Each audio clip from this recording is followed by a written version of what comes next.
Hello students, hope you are well and working hard to achieve your goals. So again welcome to the commerce class. As yesterday we had started our chapter Public Sector Undertakings and Global Enterprises.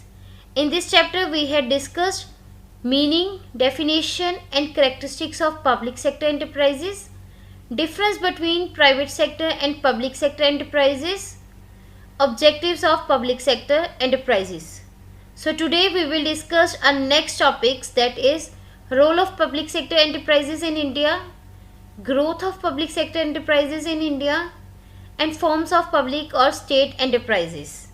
In the forms of public or state enterprises, we discussed today only two forms: departmental organizations and statutory or public corporations. So in these two forms we will discuss meaning, features, merits, demerits, suitability and utility. So first of all we will discuss some key terms that today we are using. So first of all, privatization. So examples of privatization in India is like Lagan Jute Machinery Company Limited, Videsh Sanchar Nigam Limited, Hindustan Zinc Limited, Hotel Corporation Limited of India, Bharat Aluminium Company Limited. So privatization, some examples of services that have been privatized include airport operation, data processing, vehicle maintenance, corrections, water and wastewater utilities, and waste collection and disposal. So privatization means the control and ownership shifts from the public sector to the private sector. Next is disinvestment. So sale of Air India is an example of disinvestment. Disinvestment means sale of ownership of assets by the government, usually central or state, public sector enterprises, projects or other fixed assets to the private sector. So next is ancillary industry. Some of the auto ancillary companies in India are like Aditya Gears Limited, Brakes India Limited, Tube Investments of India Limited. So General Motors, Toyota, Ford, Honda are some of the examples of global automakers that import critical components from India as the Indian ancillary industry. So ancillary industry manufactures parts, components, sub-assemblies, tools, intermediates and machines. Manufacture of parts, accessories, sub-assemblies, components and tooling are the part of ancillary industrial unit. It supplies 50% of its production to other industries or it services volumes to other organizations. Next is monopoly. So for example, Indian Railways, defense industries are some examples of monopoly in India. Monopoly means there is only one seller who sells the product and he is the person who also fixes prices of his product. Next is private sector.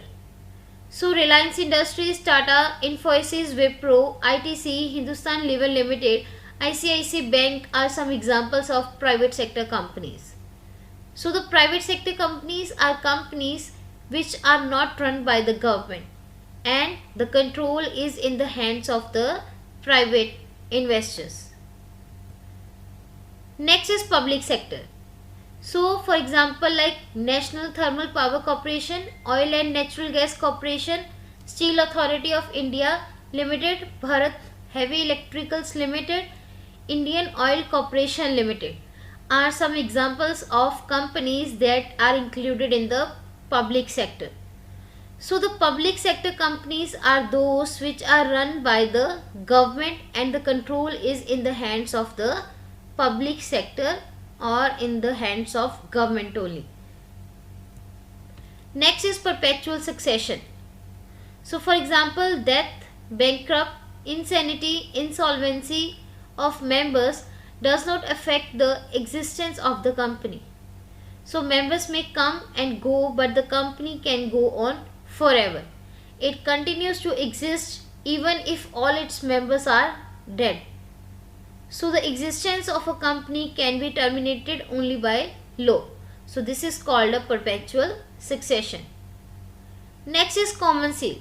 So a company seal is an official seal used by the company. This acts as an official signature of the company. So now we will start our topic, that is role of public sector enterprises in India. So first point is achievement of national goals. So goals like generation of income and employment. Public sector enterprises play an important role in the achievement of economic, social and political objectives. Second is generation of surplus. So the public sector enterprises generated internal funds for reinvestment of the economic development of the country. Next is development of backward regions. So for example, public sector enterprises provide banking, financing services to backward regions. Also new industries are opened in these areas to provide employment. So public sector enterprises have also been set up in backward areas. This has enabled availability of water, electricity, communication facilities and transport networks to such areas. Employment opportunities have also been created in the backward regions. Next is employment. So at present, direct total employment by the public sector undertakings is about 19 lakh. So public sector enterprises have also provided direct and indirect employment to a large number of workers. Next is import substitution and exports. For example, oil, precious stones, electronics, heavy machinery, organic material or organic chemicals, plastic are imported. But now India manufactures these things and also export them to other countries. So public enterprises are engaged in production of capital equipments which were earlier imported from other countries. This has helped in saving foreign exchange. So public sector enterprises or undertakings also produce goods which are exported to other countries. Next is development of ancillary industries. So for example, Aditya Gear Limited, Brakes India Limited are the examples of companies provide parts, tools, machines to public sector enterprises. It is the policy of the government that the public sector enterprises should assist in the development of small and medium enterprises. Public enterprises procure their supplies from the small scale units which are located near the public sector plants. So the location of public sector plant is a particular region attracts the setting up of an ancillary units because of availability of infrastructure facilities. Next is financing of economic development. So public enterprises may also be started to generate surplus as profits which may be flowed back in the form of investment for economic development. Last is control of monopolies. So public enterprises are also established to check the concentration of economic power which leads to inequalities in the distribution of income and wealth. Their basic purpose is to minimize the chances of monopoly and restrictive trade practices by the private sector. Next is growth of public sector enterprises in India. So the public sector, which saw great expansion and growth up to the 1990, is now on the track of contraction. From 1991 onwards, there has been major rethinking on the role of public sector enterprises. It is now realized that most of the public sector enterprises can do nothing but incur losses, they are inefficiently run, and there is a increasing political and bureaucratic interference in their management. The remedy lay only in withdrawing investments from public sector enterprises. So a separate Ministry of Disinvestment was created for the purpose of withdrawing the government's equity participation. So the changing role of public sector in further made clear from the following trends. So the reservation of industries exclusively for the public sector has been reduced. The government now also permits selective competition by the private sector in the reserved industries. The private sector can now also undertake defense production subject to the regulations of the government. The public sector investment has been restricted to priority areas only, such as strategic, high-tech and essential infrastructure industries. Public sector monopoly is gradually coming to an end. Public sector enterprises will now have monopoly only in atomic energy and railways. The board of directors of public sector enterprises have been given greater autonomy so as to make them more efficient and competitive. The government has started the system of memorandum of understanding, in which the government lays down performance targets for the management of public sector enterprises and gives greater autonomy to them. So privatization of certain public sector units has been effected by the government to raise resources and also to hand over their management to the private sector.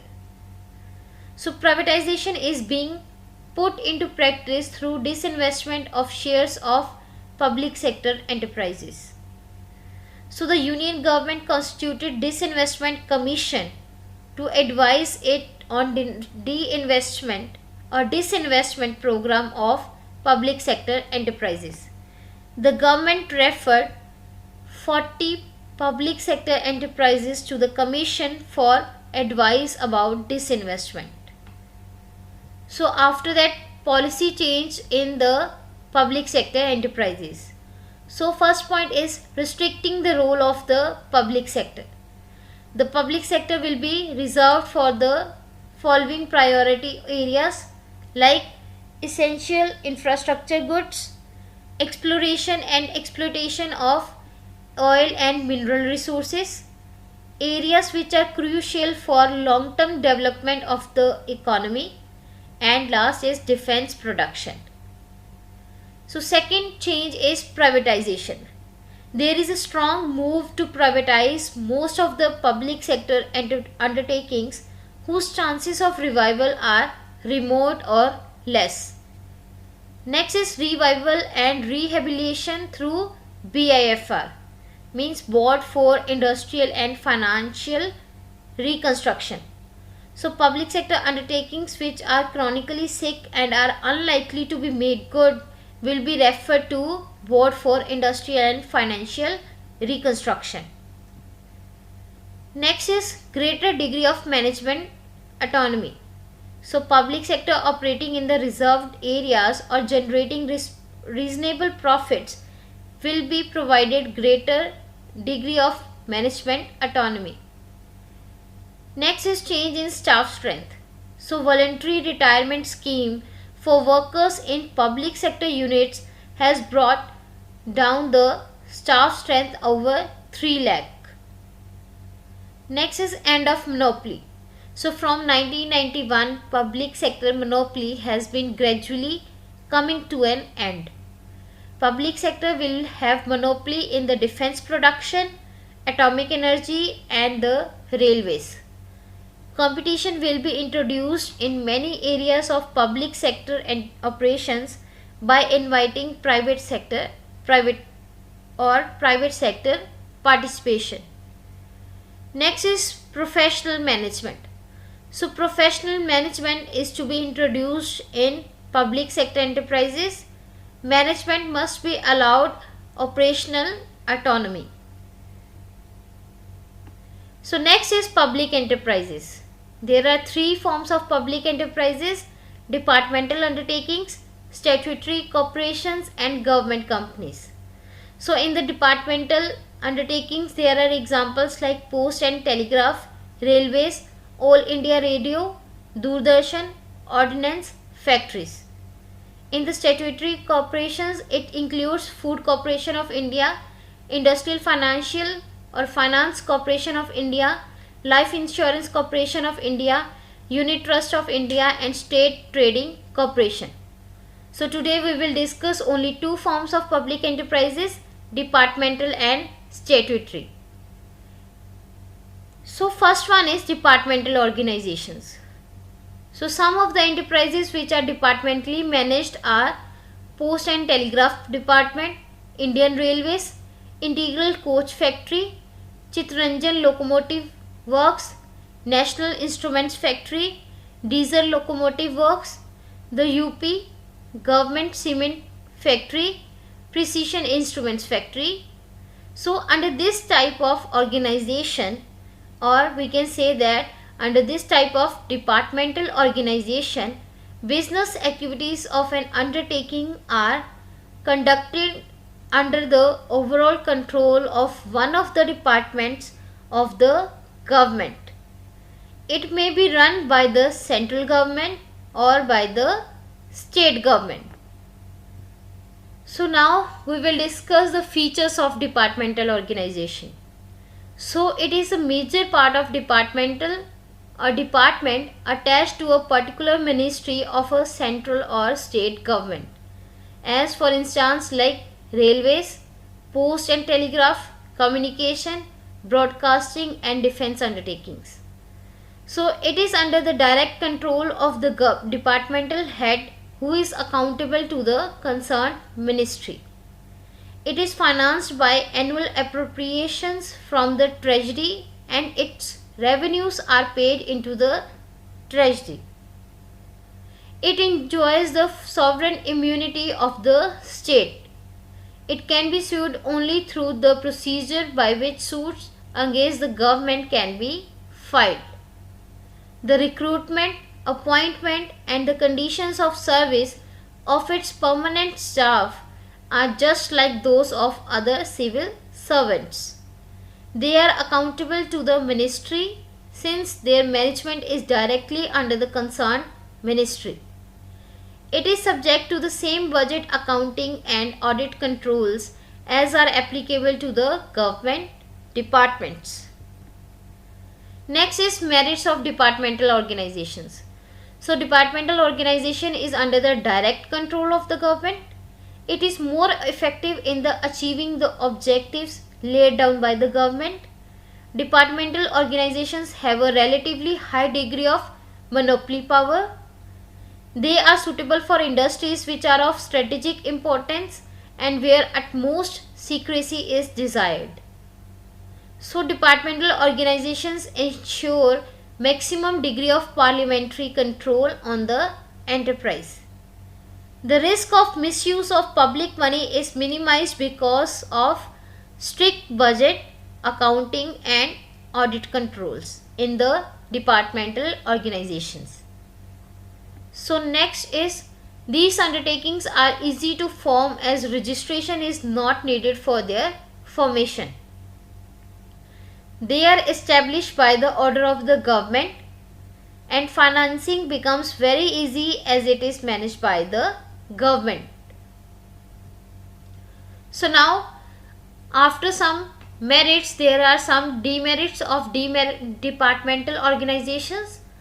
So the first demerit is there is too much of centralization of control, which results in red tapeism and loss of flexibility and initiative. Decisions are generally delayed because of political considerations. Delay is also caused by strict adherence to the rules and regulations of the bureaucratic setup. Because of absence of competition and profit motive, it may not be responsible or responsive to the needs of the society. The top managers of the organization are overburdened with the work, and the major portion of their time is consumed in preparing the answers of the parliamentary inquiries. So the tenure of top managers is not stable and they can be transferred anytime. They cannot take long-term financial decisions because it depends upon budgetary appropriations of the government. There is ministerial interference in the day-to-day administration of the enterprise, which impairs the commercial freedom of its managers. So these enterprises are unable to take advantage of business opportunities because of their risky nature of those opportunities in the market. So these organizations are usually insensitive to consumer needs and do not provide adequate services to them. Next is suitability or utility of departmental organizations. So it is suitable where the complete control of the government is essential for public welfare, where secrecy plays a vital role, where heavy investment is more without any guarantee of profit, where the services of public utility need to be made available and the contribution of the private sector is negligible. So these are departmental organizations. So second is statutory or public corporations like Life Incorporation of India, Air India, International Indian Airlines Corporation, Oil and Natural Gas Commission, Food Corporation of India, Central Warehousing Corporation, Employees State Insurance Corporation, Industrial Finance Corporation, the Damodar Valley Corporation, State Financial Corporation, Unit Trust of India and the Reserve Bank of India. These are some companies or corporations that are work in the statutory corporations. So public corporations are suitable for running transportation facilities, water and electricity supply undertakings, insurance, financing and other public utility services. So a public corporation is an autonomous business enterprise created by law to conduct the activities assigned to it. It is a corporate setup under a special act passed by the central or state legislature.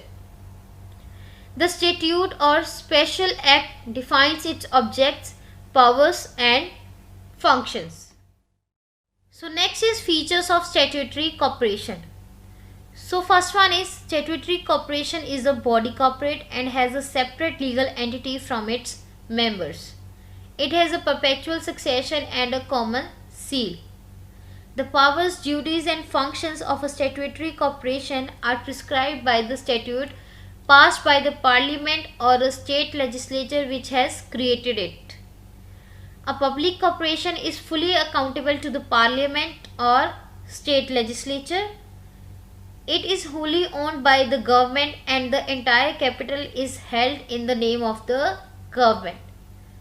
So the management of the corporation is vested in the hands of board of directors appointed by the government. Profit motive is not the main aim, but legitimate profits if earned are welcome as the test of its efficiency. It has its own rules of recruitment and remuneration for its staff and employees. So these are some features of statutory corporation. Next is merits of statutory corporations. So a public corporation can take long-term policy decisions within the powers given to it by the act which has created it. It is free from the defects of rigidity and dilatory action inherent in government administration because it is an autonomous body. Its accountability to the parliament ensures that it is not managed against the public interest.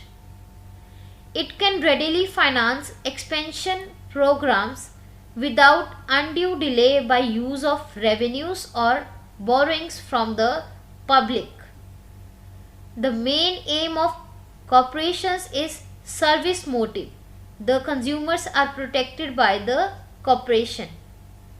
So the corporation is autonomous in recruiting and appointing the personnel. Next is demerits of statutory corporations. So the members of the board of directors of a corporation are appointed by the government and they consist of civil servants, politicians, professional people and representatives of people.